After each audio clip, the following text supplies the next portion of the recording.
ಹಳ್ಳ ಹಿಡಿದಿದೆ ಬೆಂಗಳೂರು ನಗರ ಪೊಲೀಸ್ ವ್ಯವಸ್ಥೆ. ಭ್ರಷ್ಟಾಚಾರ, ದುರ್ನಡತೆ, ಕರ್ತವ್ಯ ಲೋಪಗಳ ಸುರಿಮಳೆ ಪೊಲೀಸ್ ಇಲಾಖೆ ಮೇಲೆ ಬರ್ತಾ ಇದೆ. 8 ತಿಂಗಳಲ್ಲಿ ನಗರದಲ್ಲಿ ಬರೋಬ್ಬರಿ 81 ಮಂದಿ ಅಮಾನತ್ತಾಗಿದ್ದಾರೆ. ದಯಾನಂದ್ ಕಮಿಷನರ್ ಆದ ಬಳಿಕ 81 ಜನರನ್ನ ಸಸ್ಪೆಂಡ್ ಮಾಡಲಾಗಿದೆ. ಕಾರಣ ಭ್ರಷ್ಟರ ಪ್ರಮೋಷನ್, ವೇತನಕ್ಕೆ ತಡೆ ನೀಡಿದಂತಹ ಕಮಿಷನರ್. ಸದ್ಯಕ್ಕೆ 8 ತಿಂಗಳ ಪೊಲೀಸರ ರಿಪೋರ್ಟ್ ಕೂಡ ನ್ಯೂಸ್ ಫಸ್ಟ್ಗೆ ಲಭ್ಯವಾಗಿದೆ.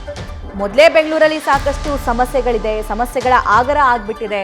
ಪುಡಿ ರೌಡಿಗಳ ಅಟ್ಟಹಾಸ ಆಗಿರಬಹುದು, ಕಳ್ತನ ಆಗಿರಬಹುದು, ಅಥವಾ ಈ ವೀಲಿಂಗ್ ಪುಂಡರ ಹಾವಳಿ ಆಗಿರಬಹುದು, ಮೋಸ್ಟ್ ಇಂಪಾರ್ಟೆಂಟ್ ಟ್ರಾಫಿಕ್ ಸಮಸ್ಯೆ ಆಗಿರಬಹುದು. ಇಷ್ಟೆಲ್ಲ ಸಮಸ್ಯೆಗಳಿದ್ರೂ ಕೂಡ ಆ ಸಮಸ್ಯೆಗಳನ್ನ ಬಗೆಹರಿಸುವಂತ ಇಲಾಖೆಯಲ್ಲೇ ದೊಡ್ಡ ಸಮಸ್ಯೆ ಕಾಡ್ತಾ ಇದೆ.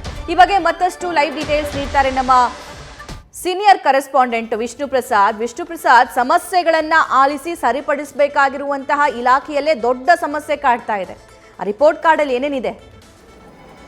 ಖಂಡಿತ ಸಭಾ. ಯಾಕಂತಂದರೆ ಬೆಂಗಳೂರು ಸಿಟಿಯಲ್ಲಿ ಬೆಂಗಳೂರು ಪೊಲೀಸರು ಅದರಲ್ಲೂ ಪ್ರಮುಖವಾಗಿ ದಕ್ಷತೆಗೆ ಅಂತ ಹೇಳುವಂಥದ್ದು ಮತ್ತು ಅನೇಕ ಒಳ್ಳೊಳ್ಳೆ ಪ್ರಕರಣ ಭೇದಿಸುವಲ್ಲಿ ಯಶಸ್ವಿಯಾಗಿದ್ದು, ಇದೆಲ್ಲ ವಿಚಾರಗಳ ನಡುವೆ ಇತ್ತೀಚೆಗೆ ಬೆಂಗಳೂರು ಪೊಲೀಸರಿಗೆ ಒಂದಷ್ಟು ಕಪ್ಪು ಚುಕ್ಕೆ ಬಂದಿರೋದೇನಂತಂದರೆ ಸಿಟಿ ಪೊಲೀಸರಿದ್ದಲ್ಲೇ ಸಾಕಷ್ಟು ಮಂದಿಗೆ ತೊಂದರೆ ಆಗುತ್ತೆ, ಹರಾಸ್ಮೆಂಟ್ ಆಗ್ತಿದೆ, ಈ ರೀತಿ ಗಂಭೀರವಾದಂಥ ಆರೋಪ ಕೇಳಿಬಂದಿತ್ತು. ಇದರ ಜೊತೆಗೆ ಪೊಲೀಸ್ ಸೋಷಿಯಲ್ ಮೀಡಿಯಾ ಪೇಜ್ ನೋಡ್ತಾ ಹೋದಂಥ ಸಂದರ್ಭದಲ್ಲಿ ನೇರವಾಗಿ ಪೊಲೀಸರಿಗೆ ಏನೋ ಅವರಿಗೆ ಪ್ರಶ್ನೆ ಮಾಡುವಂಥ ಕೆಲಸವನ್ನು ಸಾರ್ವಜನಿಕರು ಮಾಡುವಷ್ಟು ಪೊಲೀಸ್ ವ್ಯವಸ್ಥೆ ಹದಗೆಟ್ಟೋಗಿತ್ತು ಅಂತ ಹೇಳ್ಬೋದು. ಅದನ್ನು ಸರ್ಜರಿ ಮಾಡುವಂಥ ಕೆಲಸವನ್ನು ಈಗ ಕಮಿಷನ್ ಆಗಿರುವಂತಹ ದಯಾನಂದ್ ಅವರು ಮಾಡ್ತಿದ್ದಾರೆ. ಈಗ ನಾವು ನೋಡಿದ್ರೆ 8 ತಿಂಗಳಲ್ಲಿ ಅವರು ಅಧಿಕಾರ ವಹಿಸಿಕೊಂಡಂತಹ ಬಳಿಕ 81 ಮಂದಿಯನ್ನು ಈಗಾಗಲೇ ಸೇವೆಯಿಂದ ಅಮಾನತುಗೊಳಿಸುವಂತಹ ಕೆಲಸವನ್ನು ಮಾಡಿದ್ದಾರೆ. ಕೆಲವೊಂದಷ್ಟು ಮಂದಿ ಡಿಸ್ಮಿಸ್ ಕೂಡ ಆಗಿದ್ದಾರೆ. ಅದು PSI ಕೇಸ್ನಲ್ಲಿ ಬಂದಂಥ ಆರೋಪಿಗಳು.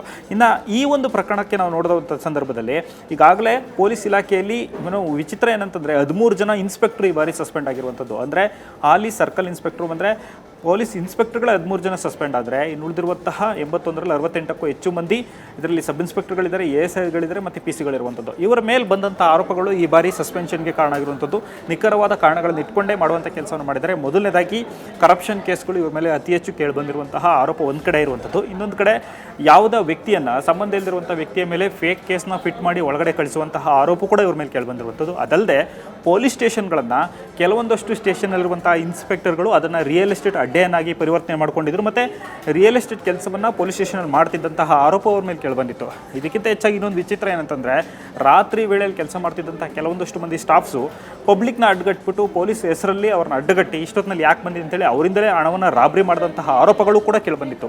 ಇಂಥ ಪ್ರಕರಣಗಳಿಗೆ ಸಂಬಂಧಪಟ್ಟಂಗೂ ಕೂಡ ಅನೇಕ ಮಂದಿ ಸಸ್ಪೆಂಡ್ ಆಗಿದ್ದಾರೆ. ಈ ಮೂಲಕ ಒಂದು ಕಡೆ ಈಗ ದಯಾನಂದ್ ಅವರು ಮಾಡ್ತಿರೋ ಕೆಲಸ ಒಳ್ಳೆಯದು ಅಂತ ಹೇಳ್ಬೋದು. ಯಾಕಂತಂದರೆ ಇಡೀ ವ್ಯವಸ್ಥೆಯನ್ನು, ಅದರಲ್ಲಿ ಬೆಂಗಳೂರು ಸಿಟಿ ಪೊಲೀಸ್ ವ್ಯವಸ್ಥೆಯನ್ನು ಈಗ ಒಂದು ರೀತಿ ಸರ್ಜರಿ ಮಾಡುವಂಥ ಕೆಲಸವನ್ನು ಮಾಡ್ತಾರೆ, ತಪ್ಪಿತಸ್ಥರಿಗೆ ತಕ್ಕ ಪಾಠ ಕಲಿಸುವಂಥ ಕೆಲಸವನ್ನು ಮಾಡ್ತಾರೆ. ಮುಂದಿನ ದಿನಗಳಲ್ಲಿ ಇನ್ನಷ್ಟು ಹೆಚ್ಚು ಮಾಡಿದಂಥ ಸಂದರ್ಭದಲ್ಲಿ ಮಾತ್ರ ಇವ್ರನ್ನ ಕಂಟ್ರೋಲ್ ಮಾಡೋಕ್ಕೆ ಸಾಧ್ಯ.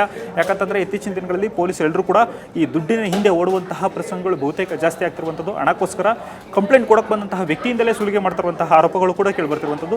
ಅದರ ಮೇಲೆ ಕೂಡ ಈಗ ನಿಗಾ ಇಡುವಂತಹ ಕೆಲಸವನ್ನು ಮಾಡಿದರೆ ವ್ಯವಸ್ಥೆನ ಸರಿ ಮಾಡ್ಬೋದು ಅಂತ ಹೇಳ್ಬೋದು. ಸಭಾ. Thank you Vishnu. News first ನಿರ್ಭೀತಿಯಿಂದ ನಿಮ್ಮ ಪರವಾಗಿ.